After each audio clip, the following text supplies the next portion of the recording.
नमस्कार मंडळी, चला एक साधी सोपी रेसिपी बनवूया। तर इथे मी पाणी गरम केलेलं आहे, त्यामध्ये एक टमाटर, कांदा आणि लसूण टाकलेलं होतं। त्याला छान बॉईल होऊ दिलं। त्यानंतर इथे टाकलेलं आहे पनीर, तेही चांगलं बॉईल होऊ दिलं फक्त 2 मिनिटांसाठी आणि सगळं ड्रेन करून मग मिक्सीमध्ये वाटून घेतलं। छान असा आपला जो बेस आहे ना तो छान तयार झालेला आहे। आणि इथे पनीरमध्ये थोडंसं तिखट मीठ टाकलेलं आहे आणि थोडं सॉते करून घेतलेलं आहे। तुम्हाला कळलंच आहे आपण काय बनवतोय। तर इथे मी तेलामध्ये फोडणी केलेली आहे। राई, जिरा, थोडंसं लवंग आहे, दालचिनी आहे आणि तेजपत्ता आहे।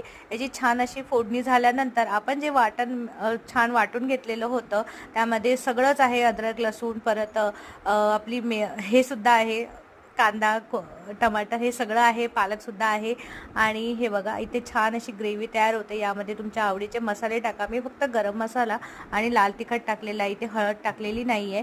आणि हे छान बॉईल होऊ द्यायचे। मग आपले पनीर टाकायचे आहेत आणि गरमागरम तंदुरीसोबत हे सर्व करा। तंदुरीची रेसिपी सुद्धा लवकरच तुमच्यासोबत शेअर करेन।